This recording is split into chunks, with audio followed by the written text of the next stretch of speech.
Cái cô bán dưa hấu ngay đầu ngõ bảo đây đây vào đất nhà em, vào đất nhà em. Thế là thích quá, nghe sướng quá, vào đất nhà cô ấy bảo chị đây đây đây là đất nhà em, mấy mẫu vậy, cứ vào nghỉ thoải mái. Hai khả năng xảy ra. Khả năng đầu tiên là cảnh sát khu vực nhớ nhầm. Khả năng thứ hai là ông đi ông say quá, nhưng mà mình thấy có vẻ ông này giống chủ đất ấy. Tại vì ông đi vào đây ông rất là quen thuộc các bạn, ông rất là quen thuộc cái địa hình đây ấy. Thì tôi nghĩ là ông là chủ đất, và có khả năng là cảnh sát khu vực bị nhầm lẫn về cái ranh giới đất. Trong tình huống này thì phải giải thích với họ, và nếu cần thì cho ông ấy một ít tiền và yêu cầu ông ấy giữ bí mật. Người em các bạn, người đầu tiên đấy là người anh. Nhìn mặt hai ông giống nhau, mình là cứ tưởng về đi tắm, cứ tưởng về tắm rửa sạch sẽ ra nói chuyện, mình thấy dấu hiệu tốt vui phải không? Ở ngoài ra thấy con say hơn ông kia này. Ông anh chịu rồi. Ông em ấy thì đừng đây vậy. Chuyện là như thế này các bạn, nguyên khu đất này xin ông anh rồi, không xin ông em ra quậy, mà giải quyết ông anh ra, ông anh ok rồi, ông em ra quậy say hai nhậu với nhau, cảnh sát đang tới. Giờ là chúng tôi sẽ phải dọn đồ đi trong đêm này, bởi vì tội các thầy, bởi vì là ông em cho mượn đất nhưng mà ông anh không thích cho mượn, lý do tại sao mình không biết, mà cũng kéo cả đâu hơn chục người quá, nên là bắt buộc bây giờ phải dời đi thôi. Các thầy phải đang đêm hôm phải dời chỗ ở các bạn. Qua Việt Nam thắng Thái Lan nên là không được vui lắm. Không sao, cũng vui, hoan hỉ. Mình cười là tốt đẹp. Tốt đẹp. Là ông đồng ý rồi. Nên ông em qua quậy kéo thêm bà em nữa, là đất của ba anh em. Còn cái con bé nó cho là con em út bán dưa hấu trên đây nè. Tức là con bé đó nó cho. Chiều ông Phan tới xin ở thì nó cho, nó chỉ xuống đây mà. Bây giờ phải hỏi đất này là của mấy người. Cái rừng đây này, cái rừng này này. Chiều cái rừng nó hơi rậm rạp cỏ quá nên là con hơi ngại, nhưng mà bây giờ vào thì phải đi vào một hướng khác. Rừng đó thì cho rồi. Thầy sẽ phải đi một mình, cảnh này thầy gặp nhiều người. Có chứ, con mặc bộ. Mình một đêm ở đây. Đang ngủ rồi ở đây.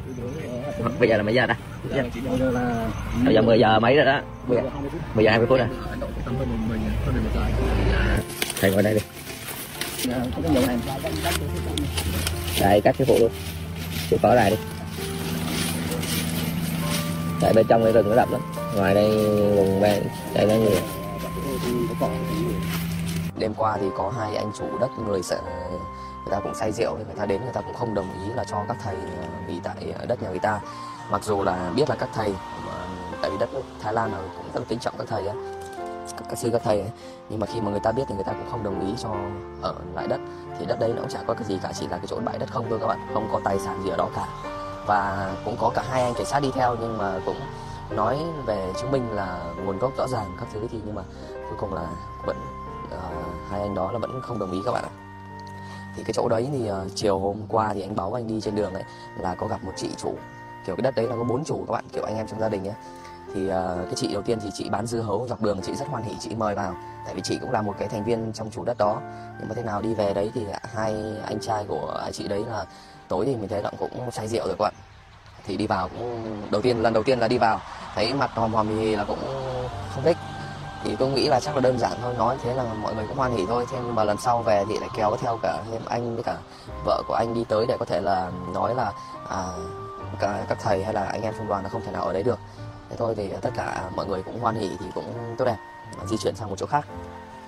Thì đây là cái chỗ này hôm nay đấy các bạn.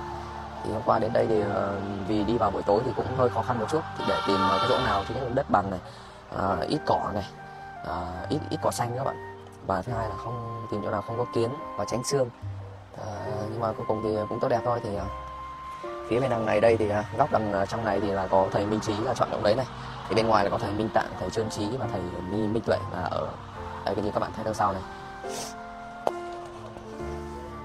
Còn bên ngoài này thì có 4 thầy là thầy An Lạc này, thầy Minh Nhuận này, thầy Tuệ Minh này và thầy Minh Không các bạn nhé. Thì như các bạn biết là đất ở Thái Lan thì tuy là bãi đất trống thật thôi, nhưng mà đất Thái Lan người ta cũng đông dân ấy, nên là đất nào cũng có chủ hết. Nên là khi mà mỗi lần đến nơi chỗ nào đất trống này thì anh báo thì cũng phải đi để tìm xem là đất này có thuộc chủ sở hữu của ai không, thì để còn biết để có thể là đi tìm và hỏi các bạn. Hôm qua anh báo thì cũng hỏi các bạn nhé. chứ không phải là không hỏi đâu. Nhưng mà đấy, hôm qua thì không hợp duyên thôi. Thì hôm nay thì bỏ qua cái chuyện hôm qua mà chúng ta lại tiếp tục hành trình ngày hôm nay. Thì mình đang đợi các thầy đang chuẩn bị y áo cho xong đã. Thưa quý vị, câu chuyện về hành trình bộ hành của Sư Minh Tuệ chắc hẳn đã chạm đến trái tim của rất nhiều người. Trong cuộc hành trình đầy gian khổ, sư thầy cùng đoàn của mình không tránh khỏi những thử thách, mà một trong số đó là sự việc bị chủ đất mời rời khỏi nơi nghỉ chân vào đêm khuya. Vào khoảng 10 giờ đêm, giữa bóng tối tĩnh mịch, tăng đoàn đã phải vội vã thu dọn đồ đạc, rời khỏi nơi mà họ dự định nghỉ ngơi. Hình ảnh những vị sư trong chiếc y phấn tảo, tay ôm túi hành lý, bước đi trong đêm, có lẽ đã khiến không ít người trong chúng ta cảm thấy xót xa. Sự việc này thoạt nghe có vẻ bất thường, nhưng trong Phật Pháp lại có thể được nhìn nhận dưới một góc độ khác. Nhiều người theo dõi đã bày tỏ sự lo lắng, thương cảm cho các sư. Tuy nhiên, một số ý kiến lại cho rằng đây chỉ là một kiếp nạn nhỏ trong hành trình tu tập. Thực tế, trong quá trình tu hành, những khó khăn, thử thách là điều không thể tránh khỏi. Chúng ta có thể xem đó như những bài kiểm tra, những cơ hội để mỗi người tự nhìn lại mình, rèn luyện tâm tính và tiến bộ hơn trên con đường giác ngộ. Trong Phật Pháp, kiếp nạn không phải là điều gì quá tiêu cực. Ngược lại, đó có thể là cơ hội để chúng ta tăng trưởng tâm linh. Những khó khăn, thử thách giống như những hòn đá thử vàng, giúp cho ý chí, sự kiên nhẫn và lòng quyết tâm của người tu hành thêm vững vàng. Càng đối mặt với nhiều khó khăn, chúng ta càng có cơ hội để học hỏi và trưởng thành. Những trải nghiệm này không chỉ giúp các sư thêm gắn kết, mà còn mang đến những bài học vô giá trên con đường tu tập. Sự việc bị chủ đất mời đi có thể xuất phát từ sự hiểu lầm giữa hai bên. Có lẽ người chủ đất không nhận ra đoàn của sư thầy là những người tu hành, hoặc do sự đông đúc mà dẫn đến những hiểu lầm không đáng có. Trong bối cảnh xã hội hiện tại, đôi khi những yếu tố bên ngoài như tình hình bóng đá hay những câu chuyện bên lề cũng có thể tác động đến suy nghĩ và hành vi của con người. Điều này cho thấy rằng sự thấu hiểu và tôn trọng lẫn nhau là vô cùng quan trọng. Từ sự việc này, chúng ta có thể rút ra những bài học quý giá. Thứ nhất, khi đi bộ hành, chúng ta cần phải có sự chuẩn bị kỹ lưỡng, tìm hiểu về quy định địa phương.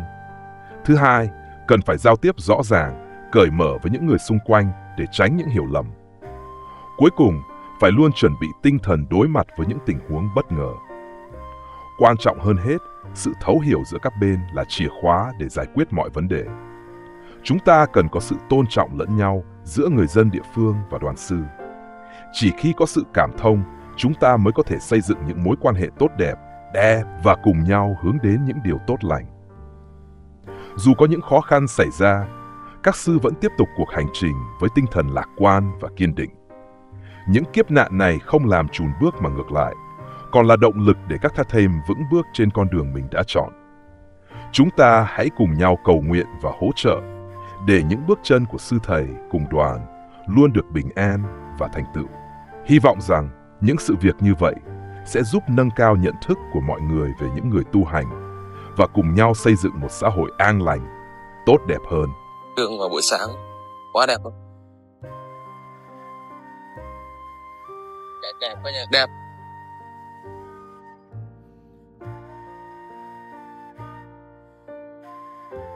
Mê hồn này. Dạ. Vâng. Ồ đẹp quá thầy ơi, con quay thầy ồ đẹp quá.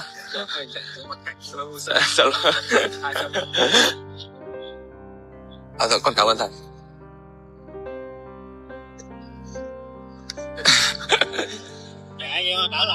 Dạ.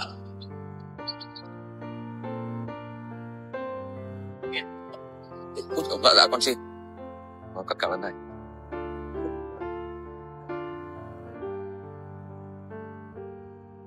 Có lẽ quý vị đã từng nghe đến bà Cảnh Tuệ, một người phụ nữ xuất gia luôn theo sát bước chân của thầy Minh Tuệ.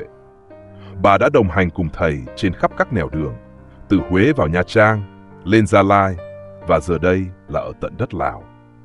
Sự hiện diện của bà tuy thầm lặng nhưng lại khơi lên không ít những thắc mắc trong lòng mọi người. Hành trình của bà không chỉ là việc đi theo đoàn bộ hành, mà còn là một ẩn số về nguồn tài chính.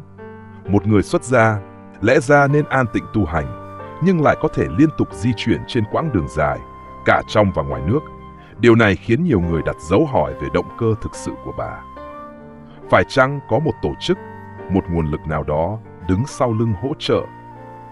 Những nghi vấn này không phải là không có cơ sở, khi mà một người tu hành dường như không nên có sự dư dả về vật chất đến vậy. Cộng đồng mạng cũng đã lên tiếng, không ít người khuyên bà Cảnh Tuệ nên ở lại Việt Nam để tĩnh tâm tu tập, thay vì tiếp tục những chuyến đi bộ hành như vậy. Bởi theo truyền thống, các bậc thầy tu thường không khuyến khích phụ nữ tham gia vào các hoạt động đi lại nhiều, nhất là trong các đoàn bộ hành. Cảnh gì đấy, hôm qua tôi nhận được thông tin là chuẩn bị sang Thái Lan để đi theo đoàn.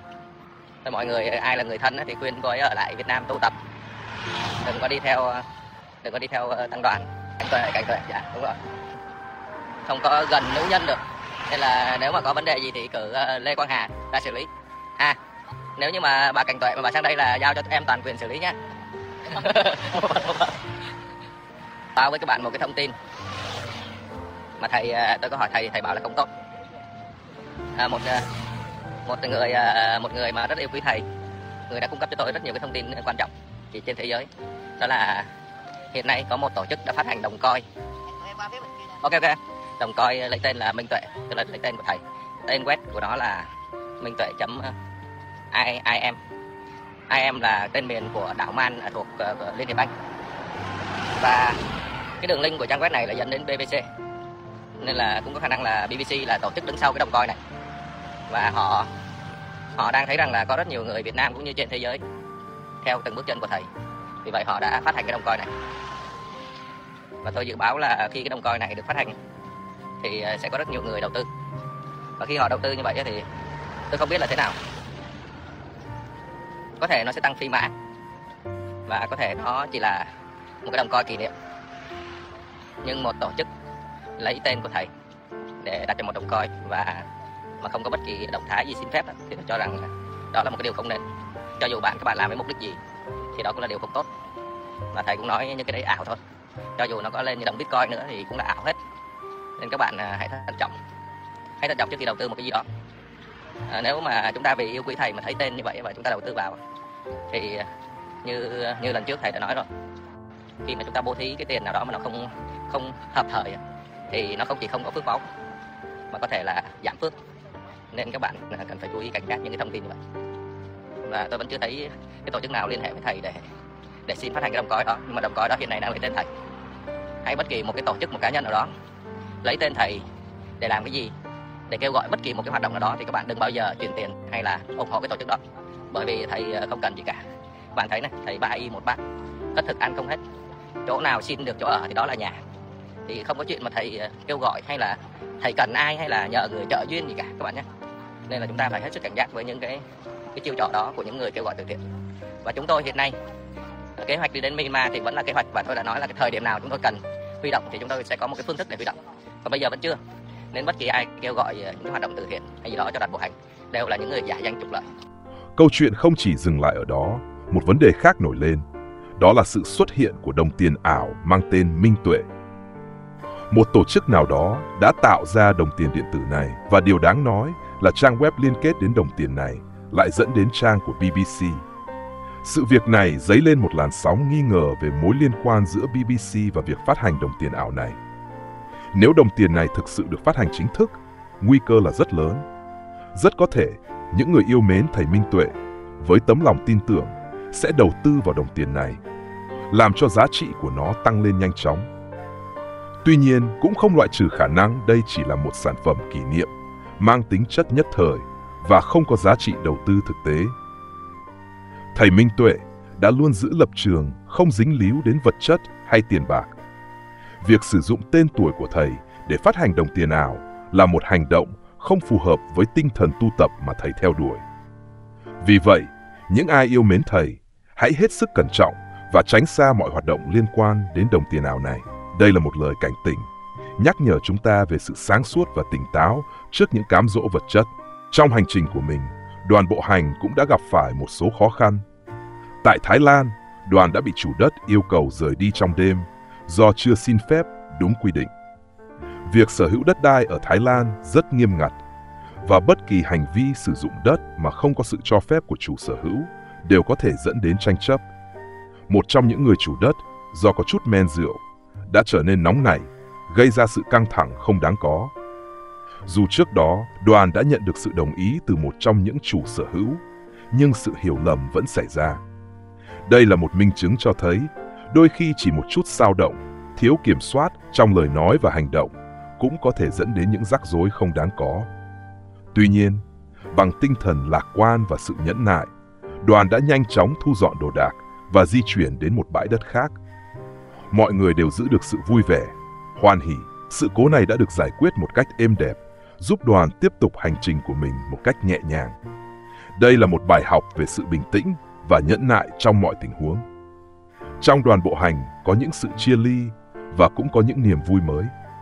Lê Khả Giáp, sau gần 2 tháng đồng hành cùng đoàn, sẽ trở về Việt Nam để chào đón đứa con đầu lòng. Đây là một niềm hạnh phúc lớn lao và là một phước lành cho anh và gia đình. Dự kiến sau khoảng 10 ngày, anh sẽ quay trở lại để tiếp tục cùng đoàn trên con đường tu tập. Chúng ta cùng chúc phúc cho gia đình anh luôn được tràn đầy niềm vui và hạnh phúc. Mỗi buổi sáng, các thầy đều thực hiện nghi thức khất thực, nhận sự cúng dường từ cộng đồng.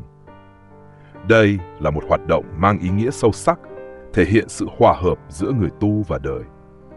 Đoàn đã nhận được sự đồng ý của một trong những chủ đất để nghỉ ngơi qua đêm. Sau khi nhận thức ăn cúng dường, các thầy sẽ cùng nhau dùng bữa sáng và chuẩn bị cho các hoạt động tiếp theo.